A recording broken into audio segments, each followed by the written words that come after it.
Cela sert à protéger les plus faibles en leur donnant la priorité lorsque nous circulons. C'est une attitude qui permet de montrer que l'on peut partager la route sans qu'il y ait de problème, en respectant les autres conducteurs. C'est ce qui permet à tous les usagers de la voie publique de circuler plus facilement, en toute sécurité, et d'avoir une conduite surtout plus zen.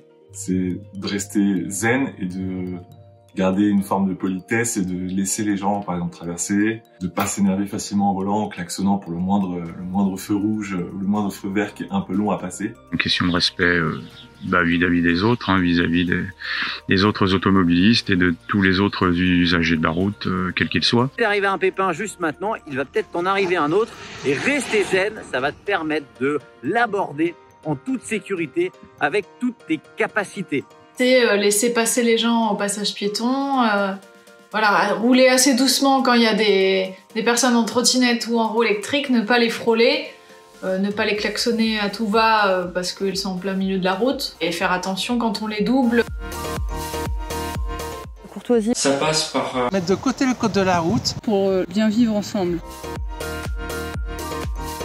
La situation le permet, je m'arrête afin d'aller expliquer à la personne quel aurait été son comportement à adopter et pourquoi surtout. J'essaie de rester aussi calme que possible pour essayer de faire baisser la tension. Mais c'est vrai que c'est pas toujours évident. Ça me fait ni chaud ni froid, c'est-à-dire que je réagis pas à sa colère, plutôt rester zen et essayer d'apaiser les choses le plus possible. La meilleure réponse à ça reste l'anticipation aux intersections et aux passages piétons. J'aurais tendance plutôt à monter facilement dans les tours. C'est bête à dire, mais je considère que si je respecte les autres et je suis le premier à respecter les autres, on doit aussi me respecter. À part faire des gestes en leur disant faites attention, c'est pas facile de les interpeller au moment où ça se passe. Je suis pas patient, donc je pense que je peux l'insulter.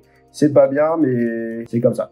C'est vrai qu'avant, j'avais tendance un petit peu à m'énerver, mais finalement, quand on aborde toutes les situations avec un grand sourire et de la politesse, et finalement, en face, ça redescend. Éviter de m'énerver. Et rester zen. J'essaie de laisser la priorité quand je suis sur la route. C'est de se respecter soi-même en s'équipant de protections adaptées, casque, gants, assurance. C'est aussi bien entretenir son EDPM. C'est faire face à l'imprévu pour donner la priorité aux plus faibles. Je suis du genre à ne pas m'imposer face au trafic. Parce que pour les voitures, on est fragile, donc on est prioritaire. Moi, je pense l'inverse. Je suis fragile, donc je me mets en retrait. Être visible des différents usagers, c'est signaler ses intentions.